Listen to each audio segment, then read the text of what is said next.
What's up? What's up? What's up, guys? Thanks for joining again, the Introspect TV. As always, I am Mara Sank with my co-host Danielle.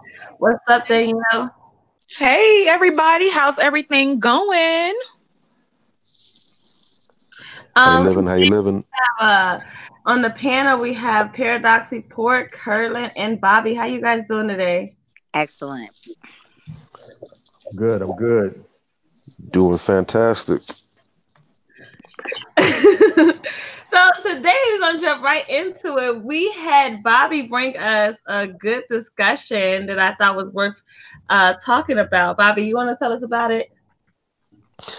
Sure thing, not a problem. So, in one of my travels throughout the social media internets, as they were, a brother brought up a very interesting post from a one of those open or scarlet letter type joints where a woman pretty much wrote in asking for some advice on a situation that she had. To be specific, it was about what to do when her ex came to town. To make a long story short, she had broken up with this brother. He had told her the classic line of, not ready to be in a relationship with you like this. Got some things they need to sort out and iron out first, whatever.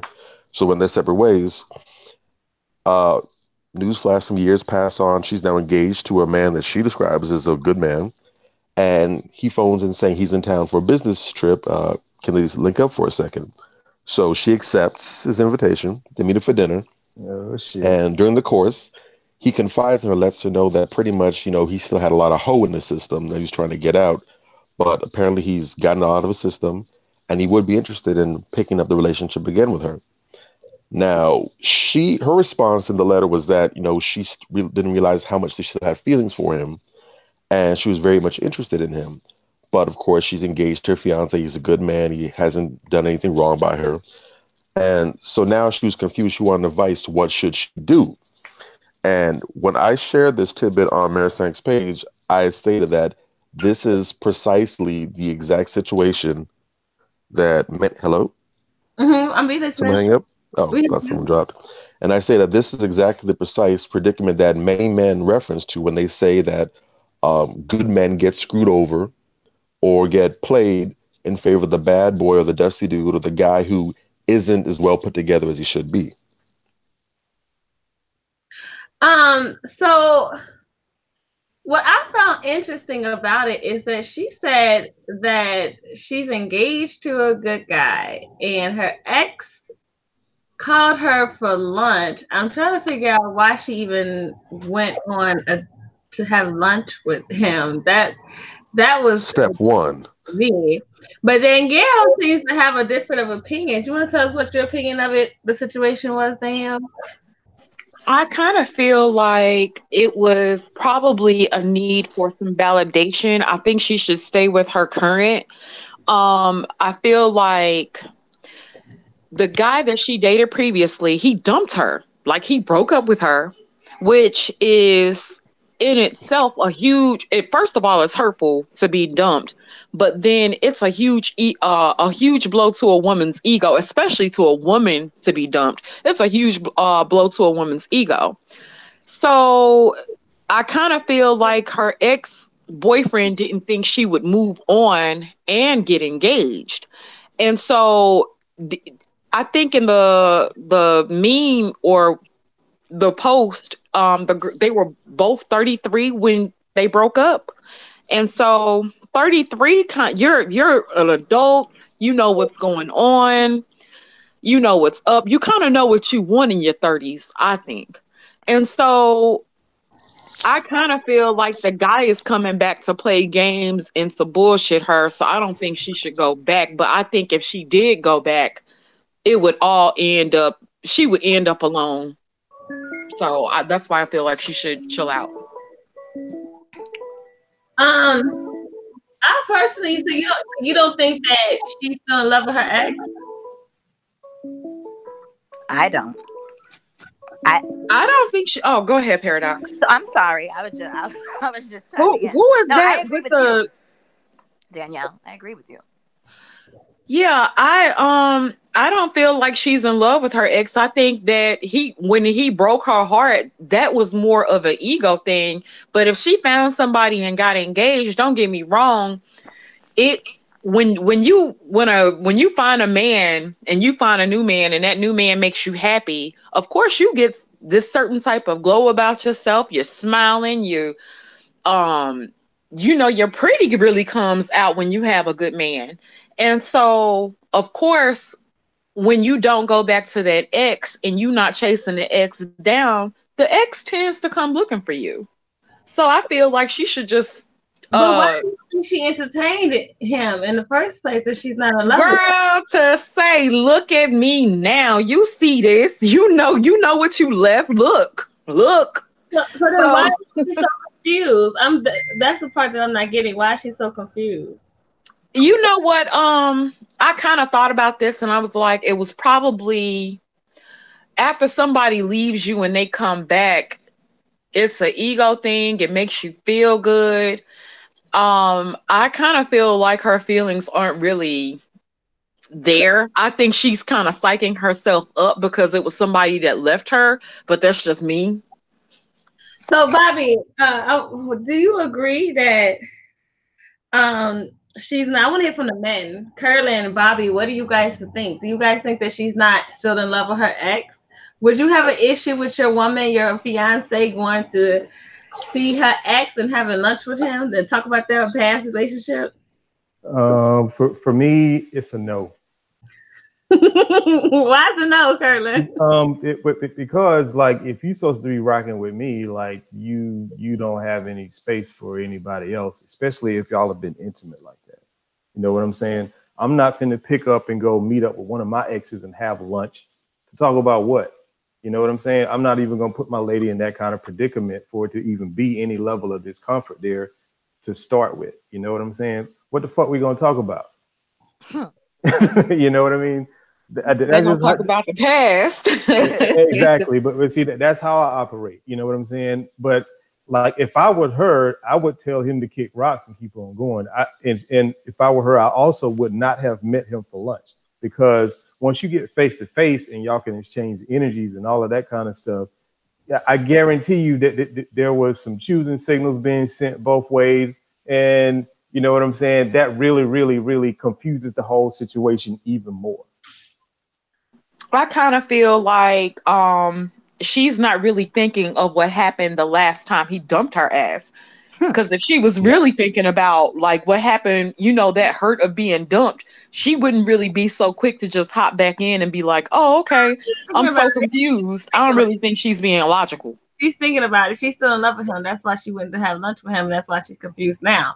Bobby, we want to hear from you. What do you think? Would you let your girlfriend go meet up with her ex and have lunch? To quote Leonardo DiCaprio in his role as Jordan Belfort on The Wolf of Wall Street, absolutely fucking not. That's what we're not gonna do. Right. This isn't a person that and I'm somewhat outside the box when it comes to this. I don't have let's say a huge issue with the concept of maintaining at least associationship with your exes or whatever. I believe that, what's yours is yours, what's not yours is not yours. And if, we're grown adults, if this is a person who's been in your sphere and there's been no, interactions that have been on the romantic or a sexual side as a single person, if you're responsible, if you're mature enough, then you should be able to handle that properly in a relationship. However, this is an ex that you've had no contact with. They've been out there doing their thing. You've been out there doing your thing. And now this person comes back out of the blue, out of nowhere, and wants to, pick things up and rekindle and chat and talk about old times. Nah, there's no reason for it. There's no relationship that exists that you're trying to continue. It's not that this is like a person that we're cool with. I know them, they know me. We're all on the same page. There's none of that. And the idea that she's still in love with him, I think she's confused because of how things are.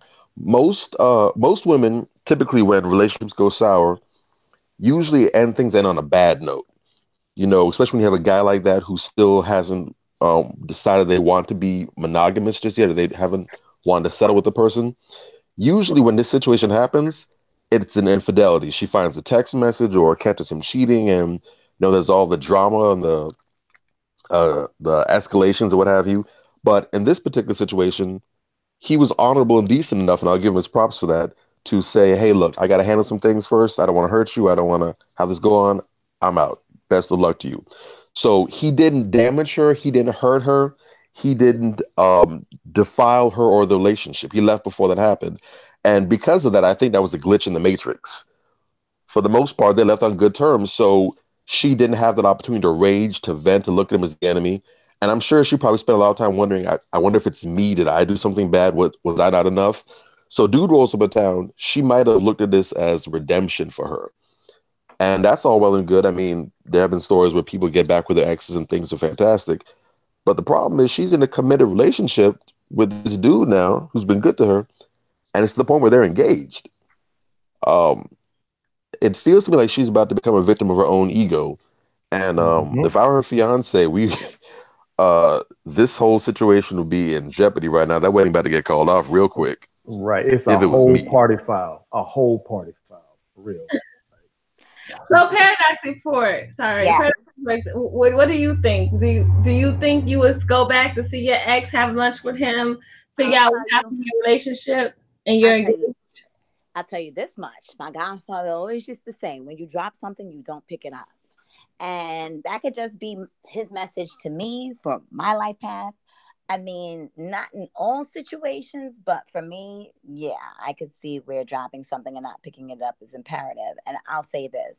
I have a family member, a male family member, who he had a lovely lady that he was seeing. And the long and short is he wanted to see if there were still feelings with this other individual who lived on the West Coast. So he lies to the girl who he's currently dating on the East Coast, and he goes to see the one on the West Coast to see if there's any feelings, because obviously if there's any feelings, he intends on getting back with her.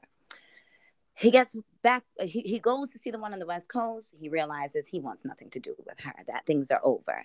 He comes back and he tells the one who he was dealing with, or, that the truth. He tells her what he really went to Cali for. So long and short is, homegirl was done.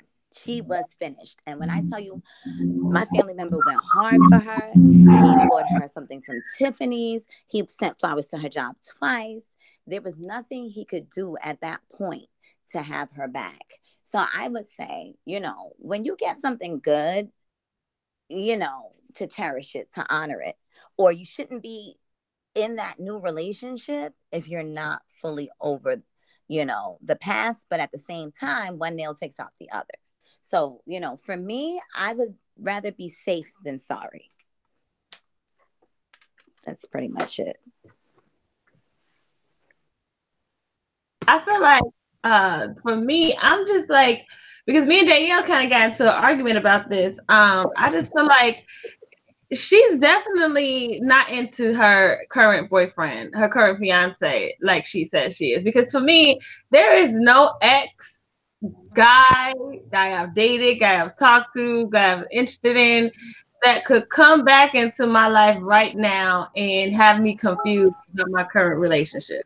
I'm trying to that's, if you're in a relationship where you're engaged, you shouldn't even be, even at this point in the game, you shouldn't even be concerned with whatever he had talked about, whatever he like, hey, I'm in town, good for you guys. Like, that's it. So like I said, I think it was more so about her ego as opposed to it really being about the ex. In a certain sense, she thinks it's about the ex, but if she really got to really thinking, like, this dude dumped her. Like, most women don't get dumped. So to get dumped is a pretty harsh thing for a woman. And so I kind of feel like it's more so about that. And then I don't really think most people change in a certain degree. So within 2 years, I feel like homeboy is probably still on. I think he'll end up being on the same thing that he was on, because if he wasn't ready for her then, 2 years isn't really that big of a deal that's going to make him ready and matured.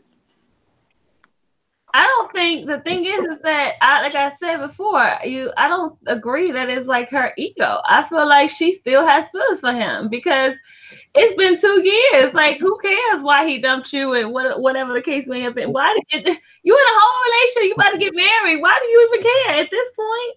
Well, truth be told, Mary Song, it's probably a little of both if you think about it. Because I mean, everyone knows that the majority of women don't really do rejection well. You know, exactly. And for him to be like, hey, I still got some whole tendencies, but I'm gonna let you slide for a little while, and I might be back, I might not. She could be like, well, what the fuck am I? You know what I'm saying? And of course, if she never resolved that whole relationship internally, and she still have some kind of feelings for that dude, when he popped back up and be like, hey, what you doing? You know what I'm saying? She's gonna be like, oh, okay, so it wasn't me. And there could also be a part of, well, maybe I can get back with him. You know what I'm saying? Or she could also be on some revenge shit, but like, okay, I could play this motherfucker and go get married to my guy. You know, you never know with people these days. But she's so confused, she don't know what to do about her. She's not that confused. She probably just. I'm sorry to cut you off. It's probably just about not even closure, just trying to see. Like, I think it is a little bit of ego, and to see if she still has feelings. But well, if her fiance has any balls, if he found out about this shit, the whole thing would be fucking squashed. Yeah, I agree. So why even put that in jeopardy? I have a suspicion. I have a sneaky suspicion that dude was ultimately just a rebound, that he was probably like the safe option, or he was the dude that was always there and she went with that. Again, I didn't read from the story verbatim, but according to her, the relationship between her and her ex lasted 18 months, a year and a half. And fast forward now, this is now taking place about 2 years after they'd broken up. So for her to be engaged with a dude, assuming, I guess, the average time most people date nowadays before they get married is somewhere usually around the area of a year to 2 years, typically more around the year and a half side of things, typically before people get engaged, what have you. So it looks as though this is probably like the first actual relationship she jumped into right afterwards. And she's probably still very much caught up on dude. It also tells me a lot about how she sees him, because at no point do I see anywhere her indicating that she mentioned or even got permission or even got the blessing of her fiance to even have this meeting, number one. I picked up on and now for her to be considering jumping. She didn't tell him shit. I didn't tell her fiance. She sure didn't tell him shit. But to jump, but now be considering going into a whole other relationship with this guy now after what has happened, that tells to me that flat out she has no respect for her fiance. Agreed. And this is an indication of, once again, going for the safe option, the good option. He's a good man. He's willing to marry her and put a ring on it. They were 33 at the time, so she's about 35 now. She's probably thinking about starting a family, everything. So now she's trying to figure out who she wants to, seal the deal with before the eggs go bad, before that door closed, that wall pops up that she's going to hit into. And this just says, once again, how simps are, and I'm not necessarily calling him buddy out because I don't know him like that, but this, again, validates the idea that women typically like the bad boy, the guy that gives them that rush, that thrill, that edge, that mystique. That's who their first choice is. And it's actually the good dudes that have to bring up the rear later on when that doesn't work out. It's like, okay, I didn't get plan A, but I got plan B. Hey, how you doing? Let's do stuff. Yeah. So would you say that this is the issue for a lot of good guys, that the good guy is always the quote unquote second choice? And to clarify, good guys as in genuine good guys, not those dudes that call themselves good that be on some other shit. Right. I honestly don't know why them other niggas even get airplay like that. I really don't understand it. Right. It feels more, when I hear that, because they do exist, and it does need to be addressed from time to time. But honestly, I really feel that more often than not, those type of niggas get brought up as a way to deflect from the dysfunction that caused them to get picked in the first place. Because some of these dudes got red flags all over. When a person's sincere versus when a person's bullshitting. You can only fake the funk for so long.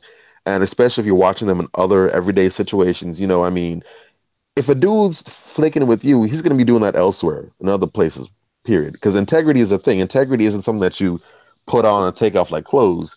If you got integrity, if you got honesty, if you got values and morals, that's going to be evident throughout your life. You're going to treat your family that way. You're going to treat your job and your work that way, your friends, your neighbors. That's going to be across the board. And this idea that, oh, this dude is going to be flaw as hell with everybody else, but with me, he's going to be the perfect gentleman. He's going to be Prince Charming and all this. That's just a lie that you tell yourself. I think if she had any real good sense, I think that she should just run away from the ex as quickly and as fast as possible, because the ex, I feel like as soon as she got her shit together and got over him, of course, that's when they come knocking. And I think she'll end up back where she started from if she ultimately goes back to the ex. So she'd be a dummy. Mm-hmm. So that's my point, though. I feel like the fact that she even, not only did she entertain him when he said he was in town, she went on a lunch date with him. Now she's confused to the point where she feels the need to even write into a advice column about it. That's a lot of effort for somebody who's engaged to somebody else. Yeah. And so that's too much. That's way too much. She doing too much. Word. So my thing is, would you guys consider this settling? Like her settling for her current? No. You mean her settling for the current fiance? Yeah. Oh, absolutely. You think so? Hell I think I yeah. would need more detail on it because, and I'm sorry to cut you off. Was that no? You good? Yeah, you good. Go ahead. Because I feel like what Danielle was saying earlier about it being the ego. But I think that, look, she would have to keep it 100 grand with the fiance. Then I could respect it, because then it's just the ego. Okay, you just want to see, or whatever reason she has. But I think it has to be divulged to the current fiance. But like the gentleman said, yeah, it might be a wrap at that point. The same way it was for my family member when homegirl found out the real reason he went. Like, oh, you'll lie about that. Exactly. Then what else you gonna lie about? Yeah. Yeah. So her best option would be to reply to that email and be like, "Oh, that's nice. I appreciate it, but I'm good. I'm good. Love, enjoy."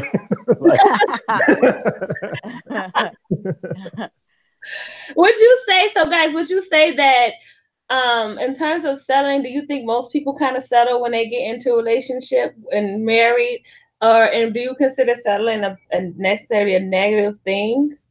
There's a difference. There's a difference between settling and actually choosing a mate based on a particular foundation or certain qualities.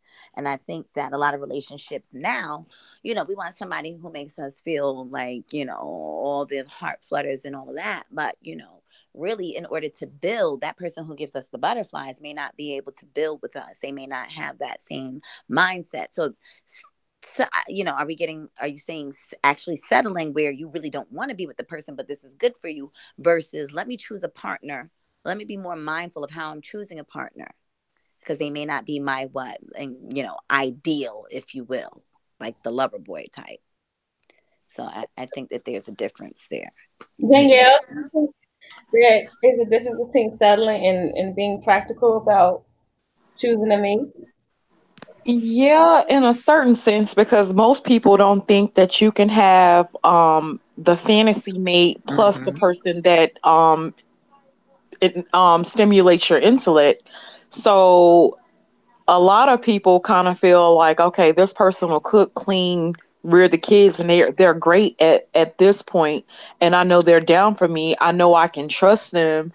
But at the same token, I noticed a lot of men are married that woman, but they'll screw the hot chick, and the hot chick will be constantly on his mind. But in a practical sense, the hot chick probably isn't good with things around the house, and he wouldn't be sure if the hot chick would be down for him, or even with a woman will settle for the guy that can provide, but she may not be sexually attracted to him, but he can provide, and he's a good provider. He can be a good father. And but she might be fantasizing about, the guy with muscles or something, and that's kind of how it goes a lot. Agreed. So, this is my thing with the whole situation. I feel like she has this thing where she's like all lustful for the guy, the ex dude, and the head feeling like Paradise before said, the butterflies and all that stuff. But the guy that she's with now gives her the practical side. And I think that this is where a lot of people, especially women, go wrong, is they usually go for the butterfly feeling, which doesn't really hold weight in terms of an actual relationship, because you really can't base a relationship, which is two people combining their actual lives together, to butterflies, because you can have butterflies pretty much for anybody. Yeah. Yeah, I mean, it kind of goes back to what Alan Roger Curry was talking about you have the practical guy that can hold it down, you know what I'm saying, as far as your living situation, all this other kind of stuff, which is pretty much the non-sexual attention, versus the cat that gives you the butterflies, you know what I'm saying? And then, he is the sexual alpha, so to speak, that gives you the sexual tension or attention, depending on how far you go with it. You know what I'm saying? And in some cases, those two people are not the same guy, which is why a lot of women will have two different dudes that they see for two different things. Like in this particular case, I don't know her personally, but I will venture to guess that the reason why she even entertained this guy is because her current fiance doesn't give her the tingles like the old guy did. That's the only reason why she was like, well, let me go see what's up. But you know what? Let me say this, because most people, when it really comes down to falling in love, like deep, deep love or whatever, most people fall in love out of pain to a certain degree. And I kind of feel like with her being broken up with, you'll remember the people that told you no, as opposed to the people that have validated you. And so being that she's receiving a lot of validation from her fiance, she's looking to see why she didn't receive that same sort of validation from the ex. Does that make sense to y'all? What do you mean by people fall in love through pain? I was wondering about that too. Because if you have somebody that hurts you, or they've done something to you in a certain way, you tend to think about that more than you're going to think about the person that made you feel good. And maybe I shouldn't say fall in love, but you'll think about it, or you'll really be kind of on the person who did you wrong as opposed to the person who did you right. You can have you can have 5 girlfriends, but the one that dumped you and broke your heart, you're probably like, well, damn, she did this. I can't believe she did this. Why did she do this? Why, and because you're wondering why, or how could they, or whatever. But that, I see where you're coming from. On your mind. I get it now. Yeah, I see that. That does make sense. I think that there's a saying that says that you need some kind of balance in a relationship in order for you to maintain it. In astrology, they say that you need squares, which are aspects in your composite chart, in order for your relationship to really be worthwhile and for you to actually want to be in it. They say that typically relationships that are just going well all the time, you guys never argue, have no issues. Now, I'm not saying you guys are having knockout dragouts, but you got to have something that causes you to grow, and you have to feel like you're working for the relationship in order for you to really want to be in it. But at the same time, though, I do think that, when you get your heart broken, you fall in love with someone and appreciate them afterwards, someone new, because you've experienced the heartbreak of not having a relationship succeed. That's what I think. I kind of feel like as long as the new person isn't always validating your existence, because if somebody comes along and they tell you yes, yes, yes, yes, yes, yes, yes, yes, yes, you know how boring that shit gets. And the crazy thing is most people be like, nah, that's not true. That's human nature. If you get, and it's like, I'm not going to say it's like playing a game, but it's really kind of like playing a game. Like, if you win the game all the time, you're not really interested in a game that you can beat all the time. Honesty.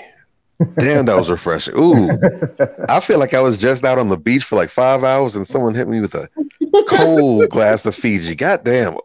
Thank you, Danielle. I appreciate you. I appreciate the hell out of you.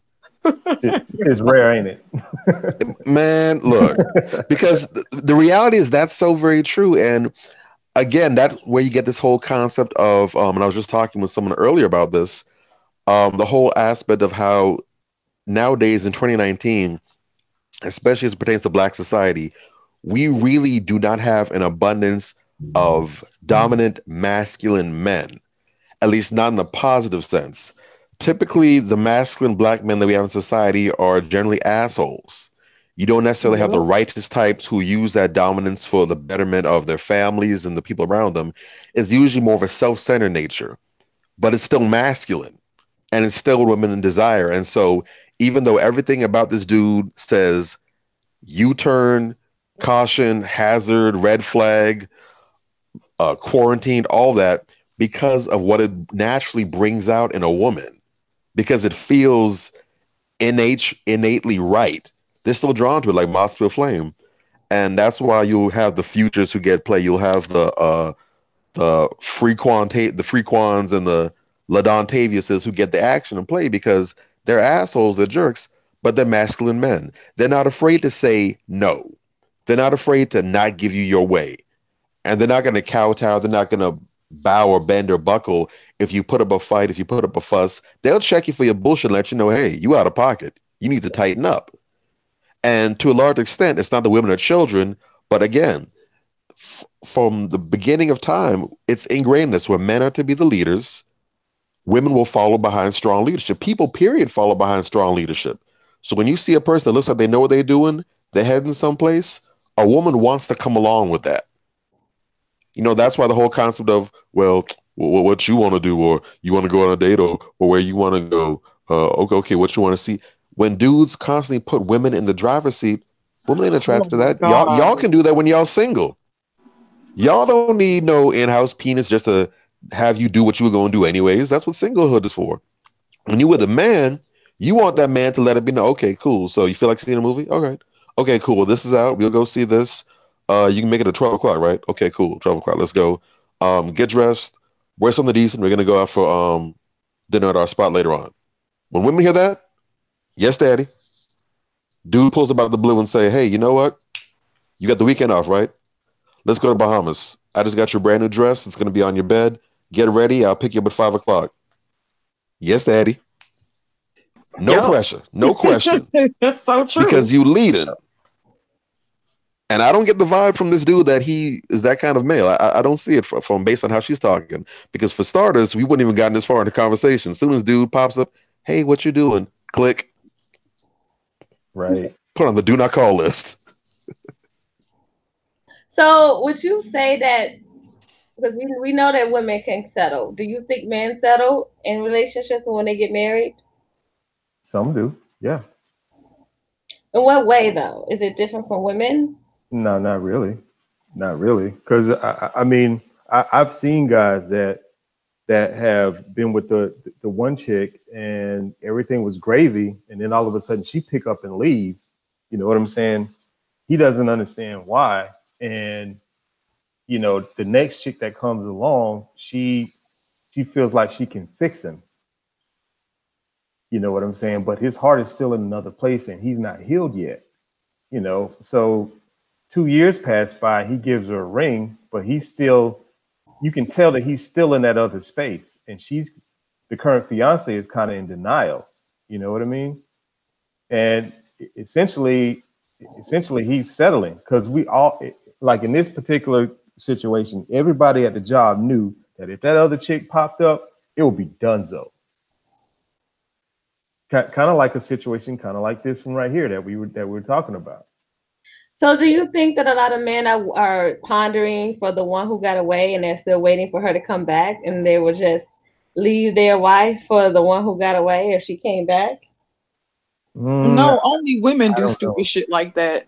Men don't typically leave their wives for the one that got away. The one that got away got away. That was pretty much it. I don't see men doing that. Now, women will probably leave their husbands more so for the one that got away than the man.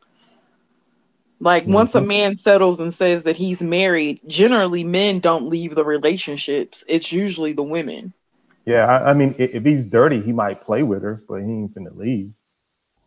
So, because a lot of women say that they know that if they were to get back with this person, that he would drop everything for them. Do you think that that's something that's actually true, or that's just an ego booster that women have in their head? That's all ego. It's 100% ego. Yeah, the case of the magical playhouse. This shit comes up everywhere. But like, yeah, I dropped this nana on him, and he'll drop everything. It'd be like fucking Sunshine on Harlem Nights, you know? Like, yeah. Well, now, what's the magical playhouse, Curlin? A lot of people may not be aware of that. The case, I call it the curious case of the magical playhouse, is where a woman feels like she can change a guy's mind with her sex, because he may not be feeling her in a certain way, or when they first met, he told her, he was like, listen, I'm just trying to smash and maybe hang out sometime. And that's a challenge to her. So she feels like her sex can change his mind and get him to do what she wants him to do, or change him into the guy that she wants him to be. And in a lot of cases, the shit doesn't pan out that way. So would you say that in terms of, like, I just lost my train of thought because someone just messaged me, sorry. In terms of, like, this whole good pee thing, good vagina thing that every woman claims to have a good vagina, is that what you mean? Like, every woman thinks that she just has a magical. Everyone. Yep. So you trying to do man rehab. Every woman thinks that she's got a Lowe's or a Home Depot or Ace Hardware in her vagina, that all she gotta do is just give it to him once and he's gonna be hooked, and he's gonna do a whole makeover just to get with her and stay with her and keep the thing going. Yeah, the magic. And we see those failures all the damn time. There's probably maybe 0.01% out of women who really actually have it like that, because it does happen. I mean, let's play, but the odds are so damn small. If you really trying to, if that's your ace in the hole, your Hail Mary, you do what you got to do. But if you got other options on the table, you an idiot for trying to go along with that. Right. There ain't a whole lot of sunshines out here that have niggas calling the house and be like, hey, I ain't never coming home. That shit don't happen that often, for real. So okay, so Danielle, what do you think? Do you think that it's basically, is it a myth that good vagina exists?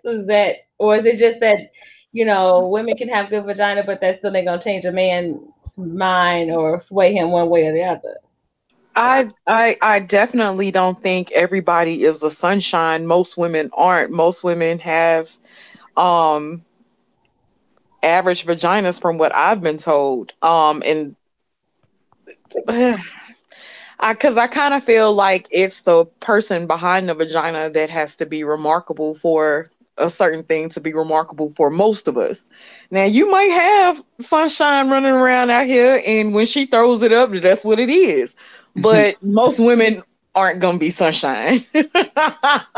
Carly, you are killing me. That's what Red Fox did. He did the.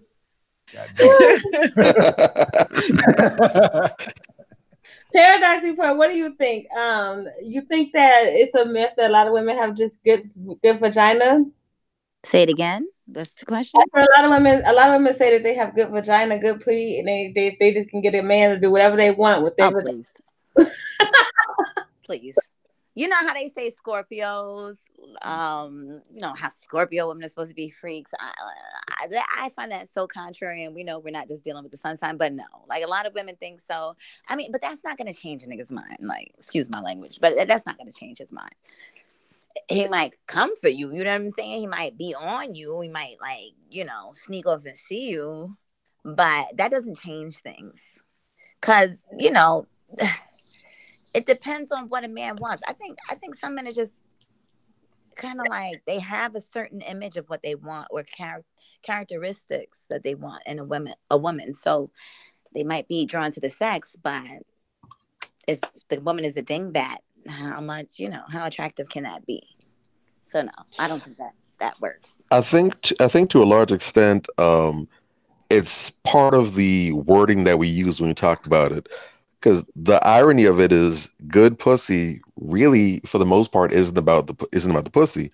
I mean, of course, there's certain elements to it, wetness and other different things and tricks that it can do. But for the most part, the key thing that most people don't understand, that sex takes place between the ears before any place else. Sex is a mental thing. So when you talk about, I have good pussy, well, how do you define good pussy? Most women will tell you, it's wet, it does all this, blah, blah, blah. That's everywhere. I mean, you're more likely to find a vagina that can do that than one that can't do that.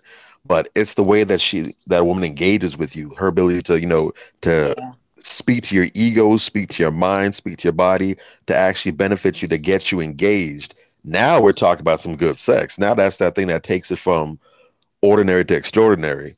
Because nowadays they got classes all over. You can read books, you can read the Kama Sutra, you can watch YouTube videos, you can go and pay money for class and stuff. You can learn how to, all the different positions and flexibility and tantra and all this. You can learn that stuff. But how to actually speak and actually bring it all together into something that's actually really gonna engage a guy and make it difficult for him to let go, that's not some basic thing you're born with. You got to learn that. And that takes time, energy, and effort.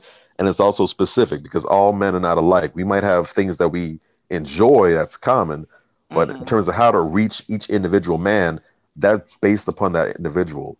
And it's a rare woman that can be able to reach different men after just, listening and spending time. You have to be trained to do that.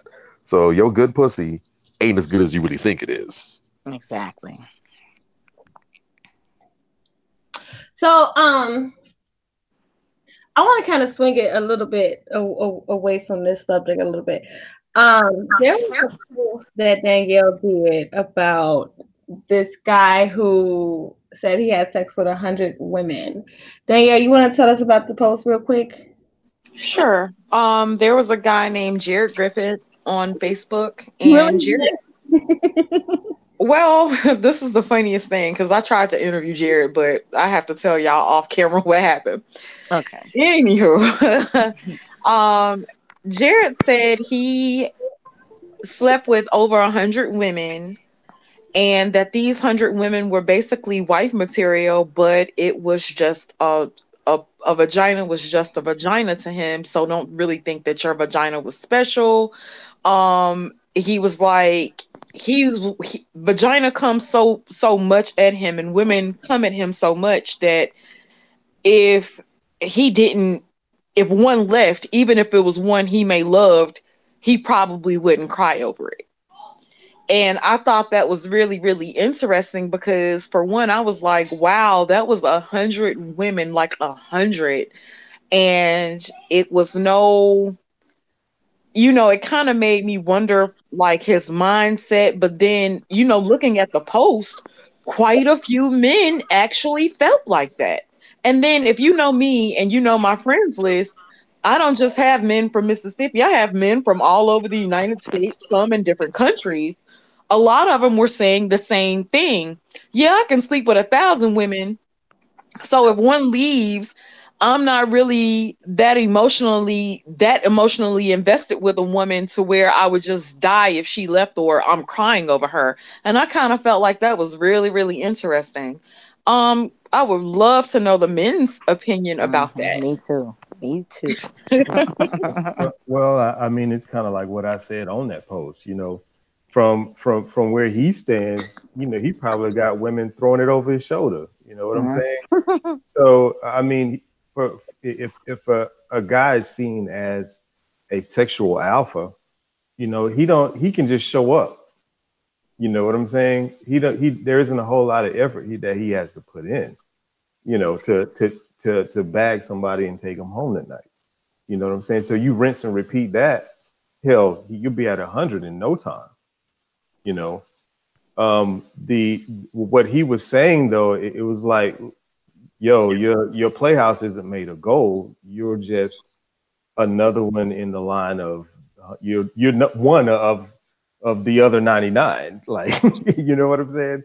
So like, don't think that just because you think that it's made of gold, that I will, that will be enough to capture me and make me do what you want me to do and give you a ring and yada, yada, yada, and this, that, and the other. And you know what I'm saying? But here's the thing. As long as he was straight up with him and told him what it was from the jump, then those, just like I said earlier, those 100 may see it as a challenge to be able to think that their golden playhouse can change his mind. It becomes a kind of like a circular argument. Where do you think this idea came from? Because I don't think back in our parents' days, a lot of women were under the assumption that they can sex their way into a relationship. They were. You think back in our parents' days that a lot of women were? Hell yeah, but I saw it in action. I can't count how many chicks were throwing Nana at my pops because he was a high value guy. Yeah. I don't know. I just feel like I've never been under the impression that I can sex my way into a relationship with a guy. I just never got that correlation with a relationship and sex. I always knew that a guy can have sex with you and not want to. Yeah, but see, Mary Sunk, your thought process is different than a lot of these other ladies out here. That's just a fact. Well, let me keep it a buck. It wouldn't necessarily be me thinking that I can sex my way into a relationship, but then I kind of understand the power of me holding my cookie. So it would be like if I made a guy wait, let's just say a guy wasn't talking about a relationship, and let's just say that he would be like, I'm not really ready for a relationship, but we can kick it or whatever. And I'd be like, okay, well, we can kick it, but I'm not going to have sex with you outside of it, And so it would be like the guy would wait me out. And if I'm only dealing with him, which was my first mistake, and not running away from the situation, period. But if I'm dealing with him, a guy will know how to keep up consistency because he's like, oh, well, she'll break down eventually. And I did. And I lost. And I gave the guy whatever. And if that's all the guy was looking for, then that's what happens. Guy gets what he wants. Okay, it's time for me to conquer the next thing, because it's like, in a certain sense, I'm telling him that I'm going to wait a certain amount of time, and I waited a certain amount of time. And it was like, he had already told me what his intent was, but I steadily tried to move that forward. And like I said, I lost. So, I think that's a thing that a lot of girls do too. Yeah, I respect your honesty. He planted the goalpost and you tried to move it, is what you're saying. I did. Yeah. I did. The whole switcheroo that a lot of women do. A lot of women do the whole switcheroo thing where they go into the situation under one agreement and they try to switch it towards the. It usually doesn't work that way. You wherever you start at is usually, men are pretty like steady in that sense. If wherever they start at with you is pretty much where they're gonna end at with you. I think Danielle touched on it a little bit when she started sharing just now, where women are taught from a very early age too that their pussy is power, that their vagina is powerful. Yes. And that's something that gets used across the board, not just in relationships. You got women who use their vaginas to sleep their way to the top. They get promotions, they get hired for jobs, they get money from men. You hear the constant phrase that gets thrown around all the time now. a wet pussy and a empty pocketbook don't go together. I've even heard women use with their own young girls, their own daughters, the term for the vagina. You know, when you try to use the cutesy terms instead of saying penis vagina, they call it their pocketbook. So even at an early age, women are being taught and trained to view the vagina as a way to bring in wealth or bring in money or get A pretty much get to bargaining whatever they chip, if want. you say. Exactly. And the crazy thing is that idea of pussy being powerful like that really only is truth in the minds of women. Dudes who are gamed up that way and are savvy, they understand that's the biggest crock of shit ever, but they take that and they use it to their advantage. You got Hugh Hefner who launched a whole empire where he basically had women taking off their clothes in front of him, making money, and he convinced these women that by getting naked, there was power in that. These women who probably in any other circumstance would never dream of taking off their clothes anywhere else. They wouldn't do it in the alley. They wouldn't do it in the store. They wouldn't do it anyplace else. But this dude has women lining up. They're finding honor and they take it as a huge accomplishment to say, I was featured in Playboy magazine. You gave a whole bunch of dudes a bird's eye view at all your goods. You got them paid for it. You made only a small percentage of what they're going to rake in, but they got you believing that you just did something powerful. It's a lie that I'm convinced the whole aspect was created by men. I know Hugh definitely did a whole lot to really push that meter forward, and a lot of the ancient dudes thank him for that. But you know, that's a very, very devastating mindset for women to have, and we see the results of that all the time. You got kids that are being created off of that philosophy.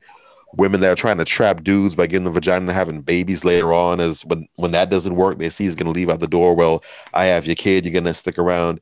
You know, this mindset that your vagina is going to get you everything you want in life, it's got to stop. It's got to stop now. Do you Bobby, think? Hey, let me tell Bobby this because I don't want to forget. Bobby, there's a documentary that I want to forward you about Hugh Hefner and the Playboy Mansion and what he ushered in with that movement, because that was a really good point that you touched on, because he did convince a lot of women that they were powerful, and I just thought that was really interesting because I've seen the documentary and it kind of touched on that. So I'll send it to you. Pardon. Please do. Definitely want to dig into that. Yeah, I want to see that too. But wait, if women got the idea that pussy was power, wouldn't it be because men are actually buying pussy and they're paying for it, and we have seen cases of where a guy has been under a woman's thumb because she gave him some vagina? So is there not any truth to the fact that pussy has power if men are willing to pay for it? It depends on the male. You have strong men, you have weak men. If a dude is easily controlled by vices, then it's going to be a no-brainer for him. As soon as he gets a piece of halfway decent vagina that's better than what he's had in a while, you know, he's going to be gone off that. But that same dude could also be in the same way off of alcohol or weed or coke or other drugs or other vices that are out there, gambling, whatever. It depends on that person's mindset and how strong it is. A strong man isn't going to get caught up like that. No matter how good it is, he might like it, he might miss it. But if he sees that the person that this sex is attached to isn't worth it, or it's stopping him or holding him back from his bigger objective, his goals, his career, whatever, he's going to charge it to the game and keep it moving. He's going to recognize, you know what? I can find another vagina just as good as yours. If not, I'll sacrifice and take a slightly less quality vagina and just get the benefits from that. If it's going to allow me to keep on going to my goals, or even better, if it's going to take me further to my goals, I'll rock with that. I feel like, I don't know. To me, I feel like at the same time, it has to be some kind of truth to it. Because a lot of women, we know that a lot of guys do get thirsty over vagina. How thirsty they get, or how far they're willing to go, I think it speaks for itself. But at the same time, we can't say it's completely false. There's some power in the vagina. I think the power is. Go ahead, sister. No, I was gonna say, I think you have to be You know, I've been in the dancing lifestyle many moons ago, and yeah, if you like, I don't know which gentleman has said it on the panel, but about depending on the man's vices and how well you can play a mind game. Yeah, because a lot of it is psychological. But then you see those like, I mean, like Kim Kardashian. Look at how her mother pimped her with Playboy, and how that, you know, it is, it's levels to it. But is it power? I think that's sort of such a, it's such, when I think about it, to say pussy is power, it's like a real, like, it's not like an ill thing to say. It's sort of like, who made that up? I don't know. I just really don't. I get it, but you got to be on some other psychological shit to be. You got to be like a master manipulator along with that.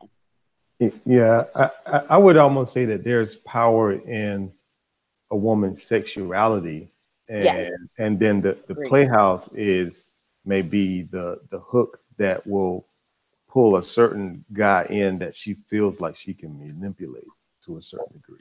Okay, I agree with that. Yeah.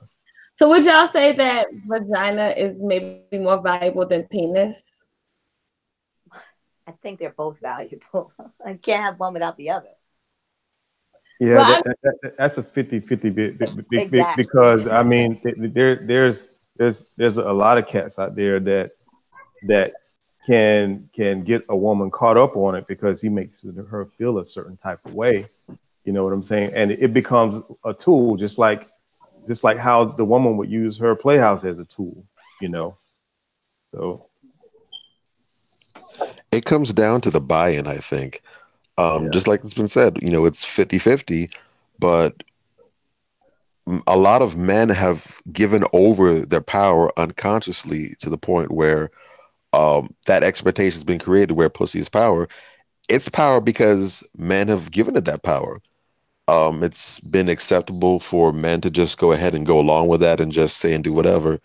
The only reason that we it's been established that women like and enjoy and want sex just as much as men.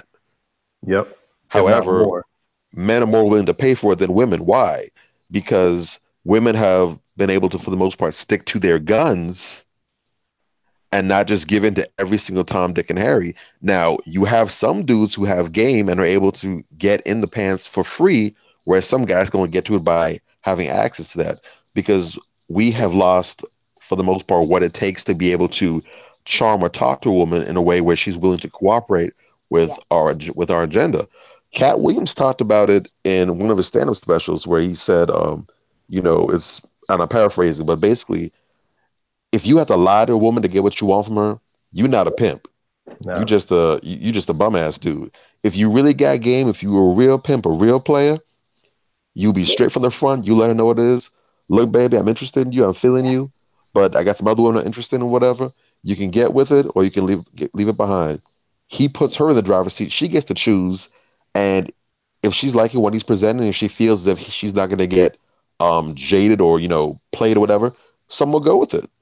I've also seen some women who've been propositioned like that and they weren't interested in it, but because they respected the guy's honesty so much and him being himself like that, they've put him up with their homegirls who didn't mind that sort of arrangement. Just on the strength of the fact that he was able to communicate what he wanted confidently. He wasn't being fake or phony or trying to pretend. He was being sincere about who he was and what he wanted, and he got to cooperate. And for a man like that, the game is 50-50. But if you don't have that ability to operate at that level, then in that case, vagina for you will be worth more than your penis. Oh, that's a great point, Bobby. Yeah, in comes the phrase putting the pussy on a pedestal. I mean, people do that all the time because if a woman has given her vagina away so easily to a lot of different guys, her stock goes down. But a woman who has saved herself or hasn't been around too far is seen as more valuable. And men who the thing is that it's very much so easy to get penis than it is to get vagina. I kind of disagree with that a little bit, though, Mayor Saint. And I disagree from the simple fact of I don't really think. I think if it's knowledge of what a woman's done that kind of would make her a certain way. Because you know how women can hold in their own towns and then they move to Atlanta and they become all brand new, or Texas and become brand new women. You're right. You're right about it. You're right about it. Well, I mean, that's kind of, but the thing is, it's like this. Whether people want to believe it or not, like most guys can tell if a woman is easy or not. She didn't even gotta get her vagina. He kind of can tell how she's moving based off of how she acts and how she talks and all that type of thing. So she can move. Let me ask the guys. Let's ask the men, because I don't believe that either. You don't think so, guys? Do you think that you guys can tell if a woman is easy before you even have sex with her? Oh yeah, that's if a guy is up on game, if he's really studied women, if he's observed and he's picked up on some things, absolutely. We're really not that diverse as people for the most part. Because we live in the same society, we're exposed to a lot of the same media, a lot of the same thoughts and ways of operating, morals and systems like that. You know, you can start picking up on patterns and start seeing, you know, people that do this that operate this way tend to have certain things about them. That's where you get the whole idea of guys saying, well, I love women with daddy issues because the women with daddy issues are easy or whatever. And people don't like it, but there's a lot of truth to that. She didn't get the validation that she needed from her father or father figure, so she craves the affirmation from men. A dude that's a predator sees that, he knows I could have that in but couple hours flat. What I've kind of go ahead. I was just going to add real quick. There's different levels of skill with that as well, because like some guys can see it right off, and some will have to maybe observe her a little bit longer before he starts picking up on signs. Also, the company she keeps is another big one. Yeah, but this is what I was going to say. I honestly don't think a lot of guys have game, because if you're saying that 30% of the men are impregnating 70% of the women, then that already has to show that a lot of guys don't really have a lot of game, so to speak. If it came down to getting vagina and knowing who was easy. Wait, is it that they don't have game or that they use condoms? True. It could be a little of both, but I mean, that is actually the 80-20 rule is what they call it. You know, the thing is 20% of the guys are getting 80% of the women, or however it is that works. But is it 80% of the women are rushing after 20% of the dudes, or some shit like that. But in a lot of, there's some variation in that 20%. You know, some of those guys aren't even gamed up. They just have what is perceived by the women to be a certain level of qualities that they automatically get the tingles for. You know what I'm saying? So he don't even have to fucking try. He just like the dude in the post. He just show up and, you know, he throwing pussy over his shoulder. Like, nah, I'm good. You come here, let's go. You know, that type of shit. Whereas the other guys got that smooth mouthpiece and can easily talk their way into hooking up with damn near anybody, you know. And there's also some variation in between too. So don't let that fool you or whatnot. I think that for me, in my opinion, I feel like. Is everything okay? So right, a body. Girl, okay, like girl, I was about to put the Amber Alert out. What the hell? I thought it was like a button. I thought it was like a sound. Right. I was like, okay. So I was like, oh, we done upgraded. No, I live in Chicago. I live in a major city. Cut me some slack. I lost my train of thought. I was like rooting myself on, and I'm like, damn, what the hell's happening? Why y'all pick right? Like literally before we went live, it was so quiet, and now we went live. Everybody is, what the hell? Oh goodness. Oh shoot, I lost my train of thought. Somebody jump in. Okay, so we wanted to switch gears. We had a discussion earlier this week about social media and your opposite your significant other liking pictures and commenting under pictures on social media. Yeah. Is that a big deal, or is it a big is that a deal breaker to you guys? May I? Please, Paradox, start us off. Okay, so okay, so I might be a little cloudy on this, but I'll say this. Like I told my son, because his girlfriend, I mean, my youngest son, he's 17. And I told him, I said, look, because his girlfriend was telling me, oh, he's liking all these girls' pictures, whatever. So I told him, I said, look, you have a girlfriend, you have to be respectful, because it's popping up on whatever they got going on social media. She can see where he's liking these girls' pictures, like it pops up. I think that there's a very thin line. I don't think that guys should be, liking, if it's your man, him liking provocative pictures. I think it's a totally different thing where if they have a homegirl and it's, it depends on the pic. But if it's provocative, I don't really think he has any business liking it. But then you have these guys who be so extra. It's one thing to like a pic, because I'm not jealous at all. Like, I'll go to the strip club with my man. Like, I'm like that. But there's a very thin line. You're not going to disrespect me. You're not going to sit up there and make comments. Because I had this one guy, it was like he was all chill. And then, like, well, after we started really kicking it, all of a sudden his Facebook posts were really disrespectful. And his post would actually state that he's single, this and that. Okay, well, if you're doing that and you're acting like you're single, then by all means, I can't deal with that. So is it a deal breaker? It depends on how hard he's going. Is he blatantly being disrespectful? Then that means he's not ready for a relationship in my eyes. What's blatant disrespectful, though? Like posts that insinuate that he's single. I don't, it just really depends on a case by case situation. But generally, if he's liking a pic and the girl is beautiful or it's a gorgeous pic, then hey, that's fine. I don't have a problem with that, but it just depends if he starts ODing at like saying things under her pic, like, hey, sexy, what's really good? Like, then I have, then I'm going to have a talk, but I don't usually, in the past, I haven't really had guys. I've had one that I can think of more specifically, but I haven't really come across that problem. But then again, I haven't had much of a long-term relationship in the last couple of years either. So I'll let that fall where it may. I don't know. For me personally, I just think commenting, liking other women's pics is very disrespectful. Like, literally, I would lose my crap if I see, oh my God, like, if he liked another woman's pic, you would be mad about that? You know what? The liking of the picture, I might be calm. But the commenting, like nice complimenting and stuff like that, now you're doing too much. Yeah, I'm gonna go.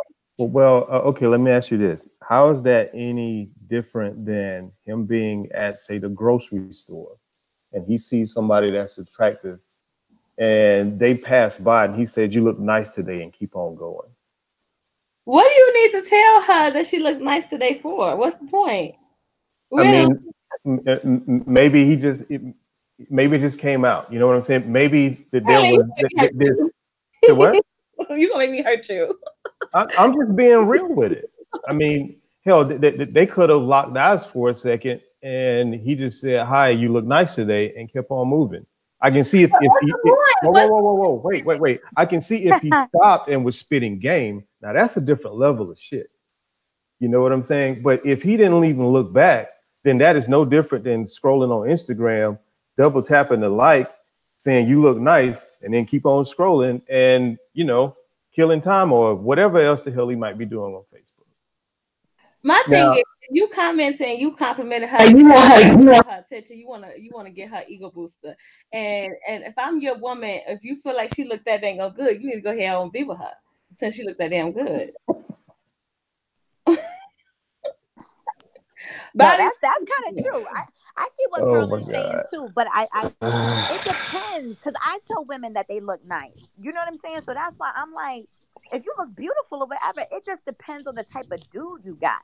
That's why I like me a nice, calm, because I'm already kind of amped. I don't, and I'm working on that.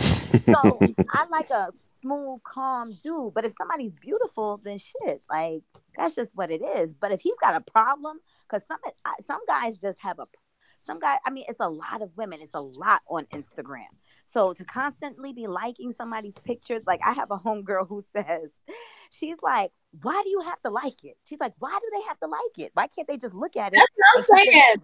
Because it's their damn phone and their damn account. I mean, it's not a fucking big deal. That's what I'm trying to get y'all to see. Like, it reeks of insecurity. You know what I'm saying? Now, it's doing the most. Yeah. Now, I can see if he was hopping in inboxes behind your back. Now, that's some foul shit. Yeah. You know, True. but I don't know. I kind of look I- at it like this. Like, as soon as me and a guy have sex, they have to come off my social media account. I have to come off of theirs. Because after sex, things tend to be different. You know, initially you may not pay attention to him liking a girl's pic, but let him mess around and like somebody's pic, and you go to her page and he done liked all her pics, and he may have skipped one of yours. You're gonna be looking like, oh hell no.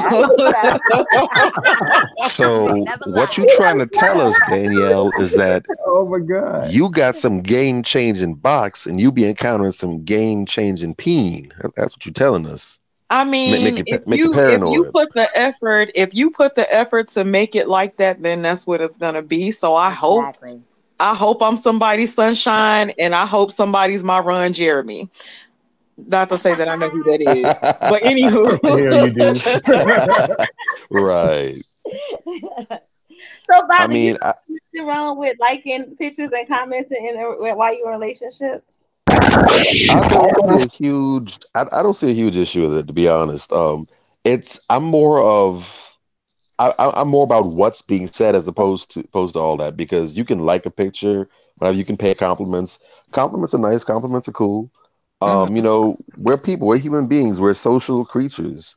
Yeah. The idea that we're just gonna, because we're in a relationship with someone, we're just gonna all together chop off all interactions, to me it's unfair. I think it's ridiculous, and I think it sets up a whole lot more problems than it actually creates.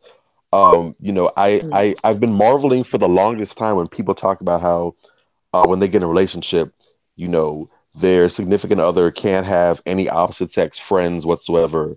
Yeah. And they just expect them to drop everybody because they're in a relationship. That is the most paranoid cry for help I've ever seen. Wait a minute. Bobby, let me ask you. Let me ask the men this. Can your woman have male friends? Yep. Keep it above board and we golden. Mm-hmm. Oh, wow. I think we play spades on like Jay said, we play spades face up, all trust. Okay. Yeah. See, like here's my thing with that. Like if I'm rocking with somebody, I'm not gonna talk to or go anywhere that I can't take her. Yeah. Mm-hmm. Because if I can't take her, then it's not above board, and there's some sneak shit going on. Yeah. But that's just how I operate. My thing is, this is my thing though. So y'all telling me that if your woman was commenting under another guy's picture, and like, dang dude, you look good, liking all his pictures and all that stuff, y'all would be like, oh, that's perfectly fine. I'm gonna fuck with him and be like, oh, you got a little crush, huh? Mm-hmm. I'm an asshole, so I'll do that all the damn day. Like, I'll see the comment. I won't send it in a couple days later. Like, so I got abs of steel too, huh, babe? Oh, okay. And I just keep it pushing. But I mean, it's not people try and take the easy way out. I think when it comes to trying to discern certain things, we try and see one like picture and we want to say, okay, they're cheating. I knew it. And it could just be an innocent like. Yeah. But you got to actually take the time to actually look at what's really being said and read between the lines. You know, there's a big difference between saying, nice arms, you've been putting in that work. And then someone says, I love that around me. It's two complete, I mean, both are compliments, but one is completely more sexual. There's a whole innuendo right there. Right. You know, you can pay a compliment and just keep it pushing, keep it moving. Unless you're dating ugly people, you got to be honest about the situation. You're with an attractive person. It's odds that person is going to get complimented when you're not around. They might get compliments when you're there. If you can't be confident within yourself to recognize, you know, they chose me or I chose them, and it's all good, just let it ride. I mean, what you're really doing is pushing that person away, and they might mess around and actually get with that other person for real. You know, a Yeah. relationship is supposed to be liberating. It's not supposed to be jail. When Yeah, you do that, you exactly. completely defeat the purpose. Very Yep. true. I don't have an issue with my guy getting compliments. I have an issue with him complimenting people. So would you guys say that flirting isn't cheating? Say that what? No, Flirting isn't cheating? It depends. There's levels to that shit. exactly. Define flirting. See, I like definitions because people Yes. can have conversations using the same words, but if you don't have some clarity behind it, we can be talking about something completely different. I'm thinking flirting is this, you thinking flirting something else, and it's like, whoa, I didn't say that. And you're like, well, I didn't say that. So how do you define flirting? What is flirting for you? To me, flirting is like complimenting people, smiling at them, being nice, but then it's like I'm from the South, I'm from Mississippi, I'm literally in the hospitality state, so we're just generally a nice people. We speak to people we don't know. We're friendly to people we don't know, and it's not a thing. Like if I call a guy honey, baby, sweetheart, sugar, nobody's looking at me like I done lost my damn mind. Now, if I go to New York and say, hey, what's up, honey? It might be a different story because You go the catch an culture is Ike Turner different. stiff arm.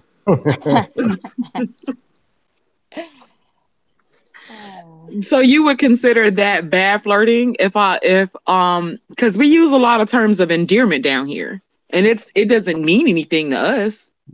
Yeah, that's true.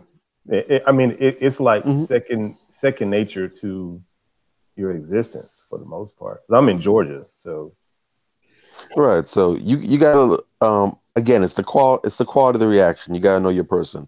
If in your situation, if I Yeah. know that this is just your personality, you do this with everybody. Mm-hmm. You know, you do it with your cousin, you do it with your boss, you do it with your employees, you do it with your coworkers, your friends and neighbors, whatever. Then for me to hear you say it to somebody else, unless there's some ground rules set in advance where I'm like, I don't like this too much, can we stay away from this? And that's agreed upon, that we're going to go along with that, then that's different. That would be an exception. But otherwise, as long as it's nothing that's off kilter, just let it ride. I mean, I pick your flirt with battles. If this is a everybody. person that you trust or whatever, you got to determine what hills you're going to die on. And if yeah. every single Exactly. thing going to be an issue, just save yourself the headache and not get with the person. I mean, don't Exactly. do that to them. And hell, be selfish. Don't do it to your damn self. Exactly. Right. Well, no, I flirt with everyone, and it's not on purpose. I think that's just sort of my nature. I would call it flirting with everyone. I'm just kind and sweet like that, and usually on that vibration. And I could see where some might actually get the wrong idea, but I don't entertain it. I know that, like one of the gentlemen said, there's levels to it, but I don't OD. And then again, I'm not in a relationship either, so yeah. I don't know. I think for me, because this is something that even I had to adjust to, because I'm a very nice person. I talk to everybody. I'm super friendly. I've had instances where guys told me that they thought I liked them because I'm just really nice to them. And when I'm in a relationship, I had to learn to kind of pull that back, because it's kind of like you're in a relationship. It's very easy for people, especially as a woman, for men to kind of misinterpret your kindness. So it is very easy for a woman to misinterpret a man's flirting or whatever. And my thing is this: what is your purpose in the flirting? Is you're just trying to get, like, you're trying to get some kind of feedback from this person? Are you interested? Like, what's the point of that? Well, my purpose, I like to flirt with people because I like to see people happy around me. The biggest thing you can do as a human being is impact the next human being. And so if I go around people, I don't want you to be in a messed up mood, and not even to say you would be in a messed up mood when I encounter you, but I want you to feel better from having been around me. So if I can find something to compliment you on, then I'm going to compliment you and be good to you if I can. I don't feel like there's anything wrong with that, but that's what I call harmless flirting. It's like literally part of your personality, and more than likely that is part of what roped your SO in to to start with. That was one of the things you found attractive about you. So I mean, to change that just because your status changed, or to feel like you need to pull back because your status changed, then you're. It sounds like you may be operating counter to your nature, and that isn't necessarily good either. I mean, Right. because I don't want people. This is the thing, like I don't want people to because I didn't know that talking to someone every day or seeing how their day was when you're at work or whatever can come off like I like them. But I think at the end of the day, though, it's also more to it. You know what I mean? If I wasn't an attractive woman, they probably wouldn't think I like them. You know what I mean? But as far as being a relationship kind of thing, I think that I don't want to send out that I'm available. You know what I mean? Yeah, I understand that. But I mean, another thing you got to consider though is that the bar is kind of low for encountering women that are just nice. You know, you can pay each other a compliment and keep moving and not get your head bitten off, or you know, hell, in these days, get Me Too'd or some bullshit. You know what I'm saying? Right. You know, so you just operating in your natural space and just being nice and friendly, you know, those guys could have been like, oh my God, she's just genuinely cool. I like her. You know, right. It's you know, nowadays it's easy to win just for doing basic stuff.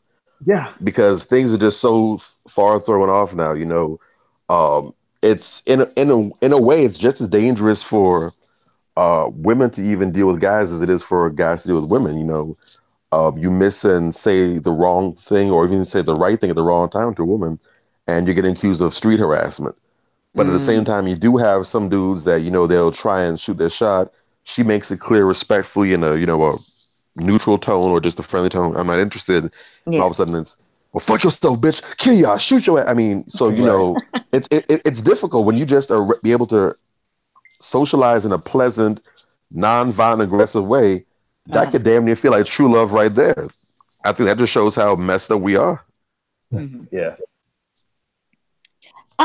I actually had, it's actually funny. I had a guy yesterday. He sent me a Facebook message and he said, like, what's up? Uh-oh. And I didn't respond because first of all, I get a lot of, now that I've been doing this panel or whatever, I get a lot of messages. Sometimes I don't respond, especially if it's just kind of like, what's up? Like, I don't know you, whatever. I didn't respond. So then the dude sent me a video of himself, and he was in the video. He said something like, "Oh, you being funny with that phone," or something like that.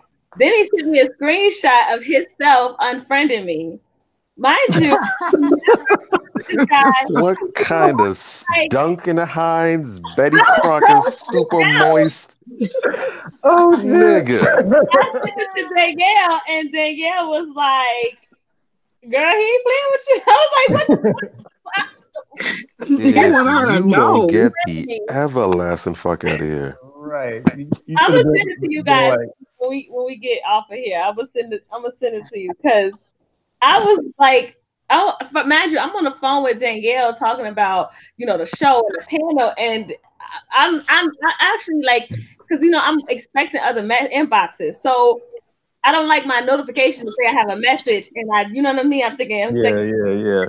The rest of the time, I clicked on his thing so I can, get it out the way. So when it was literally 3 minutes later. Like he didn't give me a chance to respond. Yo, next time you get that shit, you ought to send him that gif of the little animal doing the deuces where you'd be like, and just fade out of the picture.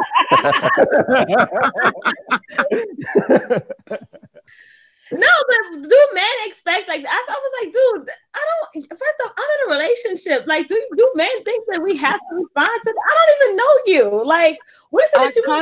I kind of think that a lot of men, and this is the thing, and this is what I kind of look at. And I'm like, okay, if you look at an attractive woman, if you find a halfway attractive woman, and she is sociable on social media, please believe that her inbox is blowing up. Yeah. Also believe that if you hop in that damn inbox, you need to hop in that thing rolling if y'all don't have any type of rapport. Don't hop in my inbox talking about, hey, like, bro, what's up? Time is at a premium. What you want? You know, and I kind of feel like a lot of guys are hopping the inbox and they ain't talking about nothing, and then they're interested in getting to know you. And I kind of be wanting to tell men, okay, think about how many other dudes do that to that same chick. And think about how many dudes that she ignores, because if she's attractive on social media, hopefully she's attractive outside of social media. And so she'll probably be getting attention on and off. So unless you have a some type of rapport with that girl, please don't hop in her inbox. It doesn't do you any good. Because 9 times out of 10 with me, and I'll respond to most of them, you know, just to say, hey, what's up? But if it comes down to some hollering shit, I'm probably not going to really be interested in that for the most part. Me, I usually don't respond unless I already know you. Like I kind of don't respond because I'm just kind of like, hey, I mean, I don't know you, like, you know what I mean? But I also feel like guys, like sometimes a lot of men are freaking entitled. Like, dude, why do I have to respond back because you inbox me? What if I'm busy? What if I'm sitting next to my guy or something? Like, what the hell? No, these niggas are spoiled kids. They can't even believe that the earth, moon, and stars and sun all revolve around them. So you don't pay them attention. You've disrespected them. Yeah, it's wild. You know, I think some people in general, men and women, operate in that kind of space. Like, but because I mean, if you were to say like what Danielle said about, do you know how many inboxes I get? He gonna be like, well, what the fuck that got to do with me? Like, damn. You know, and like, goddamn it, my hay was special. Like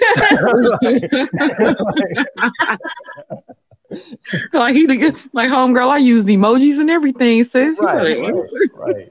Stupid bitch thinks she's special or something. You got too much time on her hands. I don't know. Like,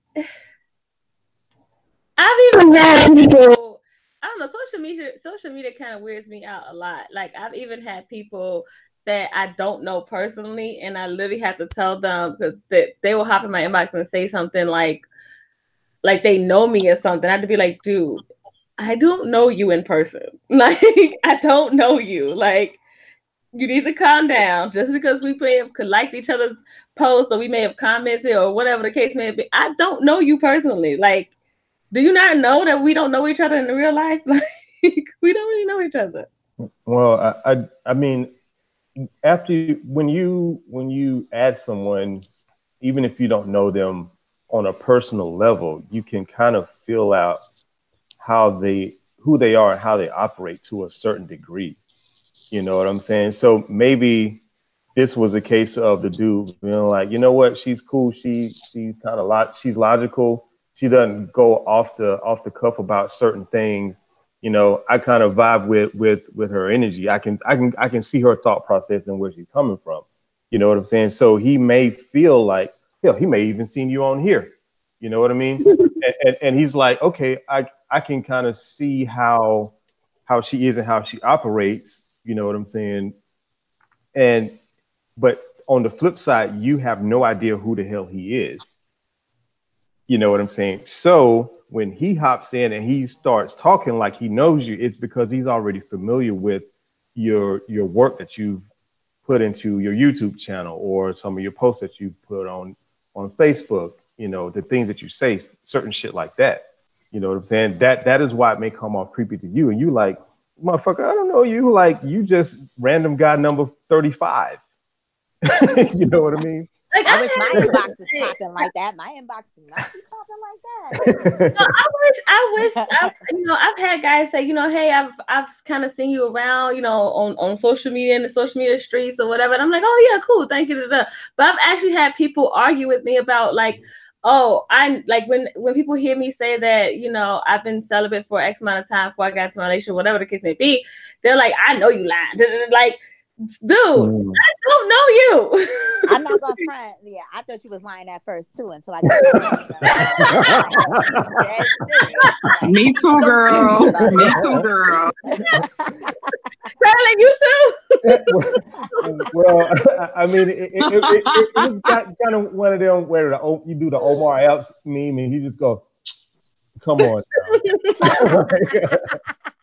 If you say so, sis. Like, why do people think I be lying? Why do y'all think I was lying? You know why? Because unfortunately, it is very popular. It doesn't mean it's the right thing. It's been the popular thing that, okay, women are just sleeping with men. We have got to pull back the reins on things.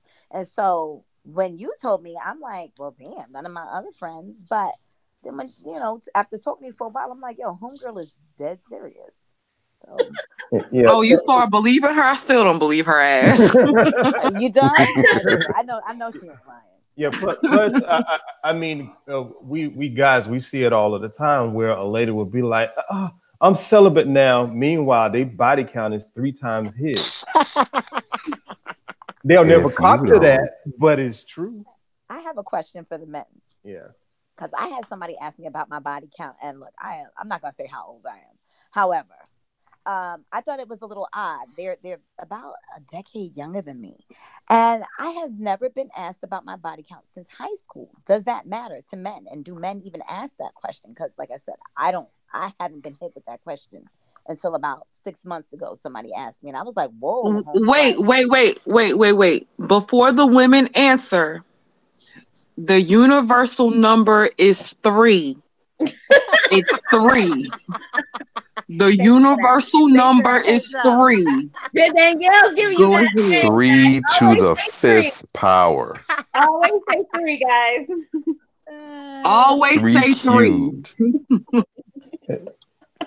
Yeah, and if you say 3, we're gonna give you the Omar Epps. Come on now. 3 is the universal number. 3. Okay. Mm-hmm. Okay. Well, for myself, I don't ask. Okay, good. I may inquire about the types of dudes that you have dealt with in the past, but not necessarily the quantity. Okay. You know what I'm saying? Mm-hmm. Unless it's I've never asked. I never really thought to ask like that. I typically don't just jump into relationships anyways. I'll usually kind of, get to know the person a little bit, feel them out, do some little, nothing crazy or Joey Greco cheaters level, but some level of investigation to kind of see, who she is, who she knows, how she operates, whatever. But if so it's you conducted an investigation, like, what do you do? No, I say the term very lightly. I just might see, who her friends are, some of the stuff she talks about on social media or whatever, just to kind of get like a sense of who she is. True. Mm-hmm. But I won't ask, but if I find out and it's like, something average, nothing crazy, okay, fine. If it's a high number, I might take that into consideration because to me, that could be an indication of her judgment or her mindset, what have you. Because as human beings, it's okay to enjoy sex. There's nothing wrong with enjoying sex. Sex is a great thing, but too much of anything. You drink too much water, you can die off of that. Too much of anything can be a bad thing. And if it looks like you have a habit of excess in this area, that might be an indication that there's issues with your judgment or some other things that I might want to take a look at. But for the most part, I'm not going to trip off that. Now, like Curlin said, I'll definitely take a look at, dudes you've dealt with in the past. Because if I see that you have a habit of entertaining dusty dudes, unless I think you're worth it, I might just disqualify you based on that alone. I've seen some women who've dealt with who've been interested in me before. And when I saw dudes who I know that they'd interacted with, I'm like, oh, hell no. If this is the kind of nigga you entertain, we ain't gonna get along. And it's like, nah, if that's what you like, right. Like, I just might be, I don't know if I can smash you for the night and just keep it moving. I just might, discount you altogether based on that. So that's what I'm interested. I'm interested in the quality of what you deal with. Yeah. I honestly, I had one guy, because, my dating life has been a little like sporadic. So, and when I do date guys, it's sort of like, they usually don't ask about my Facebook, and I don't, throw it out there. But I had one guy ask me about my Facebook, and ever since then, I'm just sort of like, because I'm a very honest person, but I don't think that sits well with different types of men. And I'm not about to go back all the way back in my Facebook and start deleting things. That's who I was then. And if you're watching, you can see that I've evolved. So, but I think that I'd like to keep the two separated until it's somebody who kind of gets that. I just thought I'd throw that out there. I would say don't be too. I mean, I get what you're coming from, and I respect that. But I would say don't necessarily let that be too big of an issue for you. Okay. Dating is an elimination game. I think too many times people try and play dating like every single encounter is a must-win situation. That ain't the case. There's over 7 billion people on this earth. Unless you plan on being the ultimate pansexual or something, you're not going to be with everybody. So all you really want is that one person who is the right match for you. So if that's a way that you can use to eliminate other people who aren't going to fit the bill, go for that.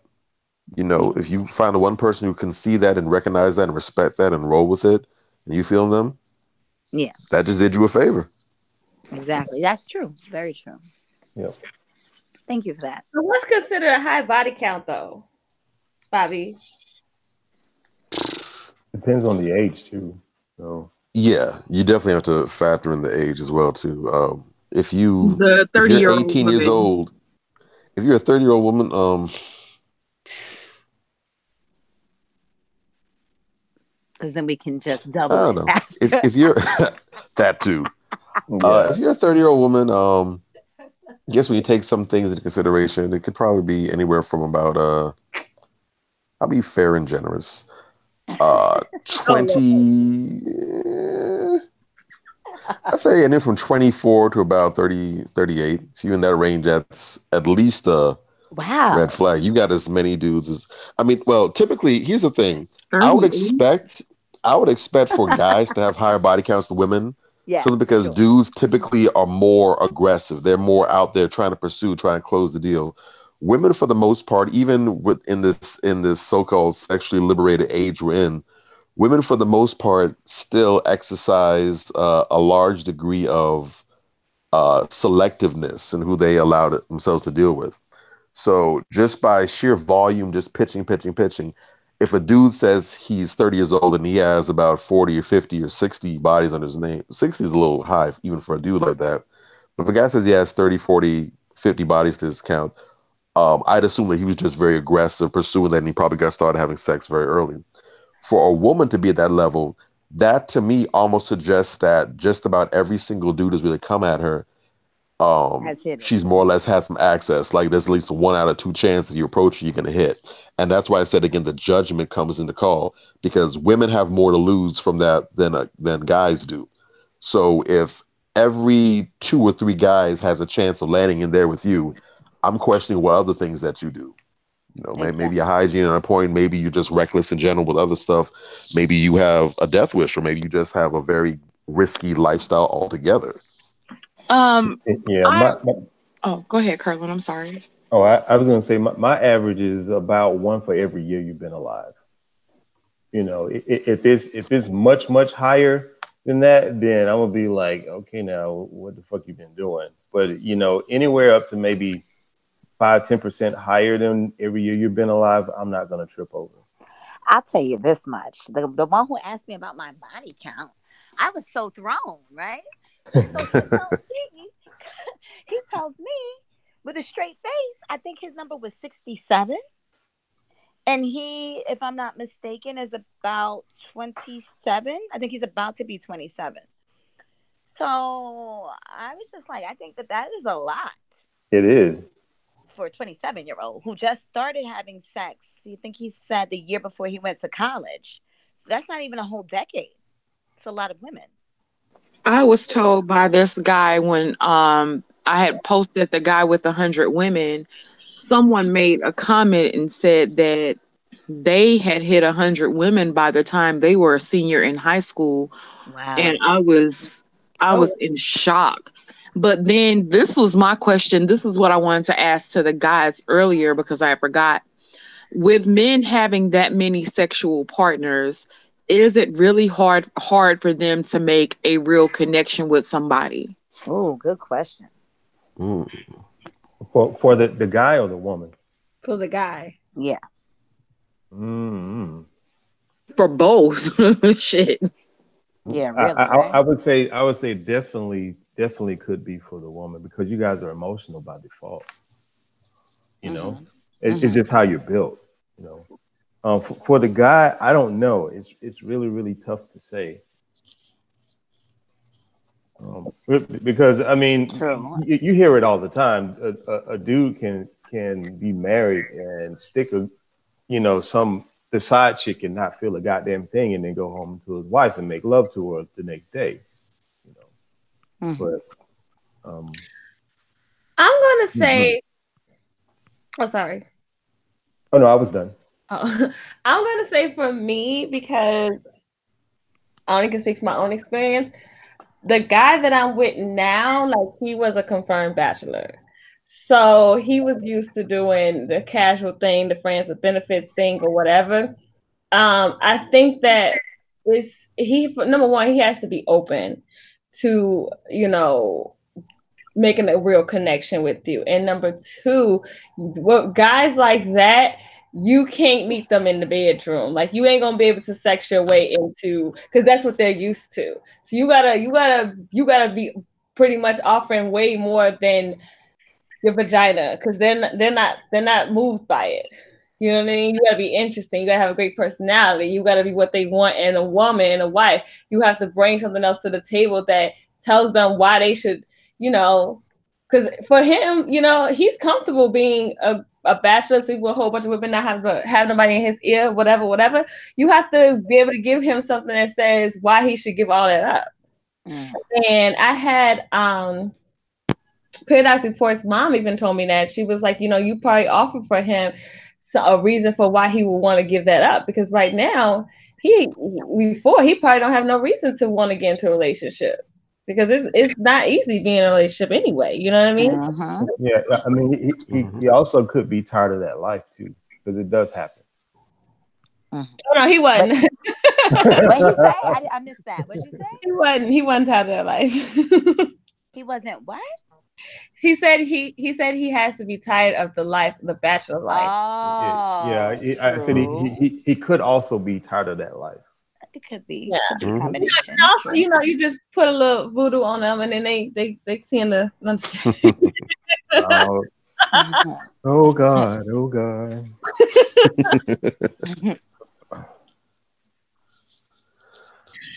Oh my goodness. Danielle been quiet over there.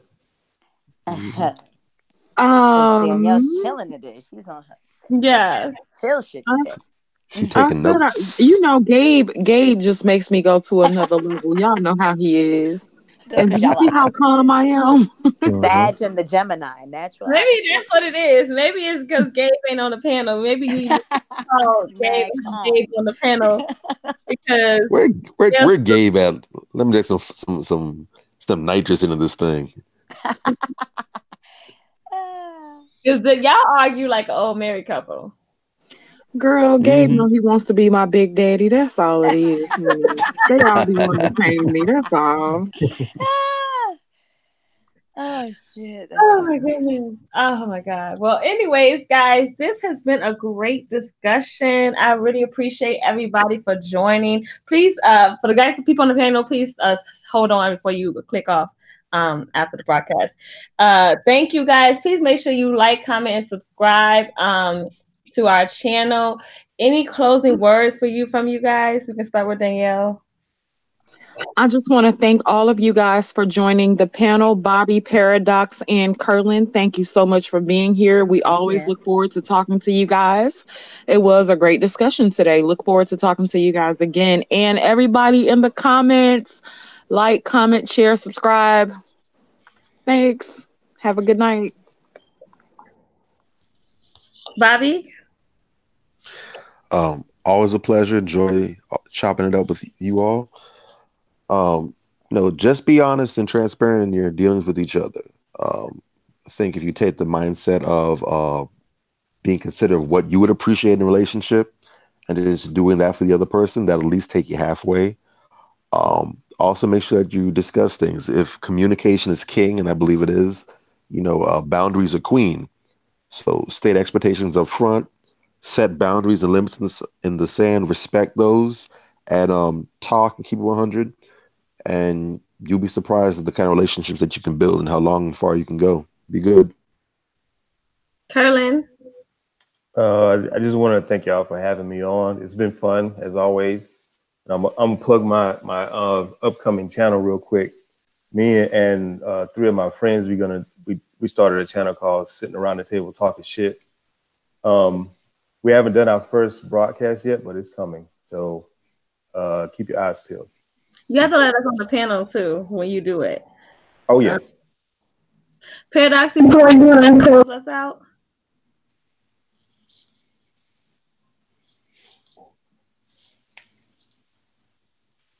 You have to unmute yourself.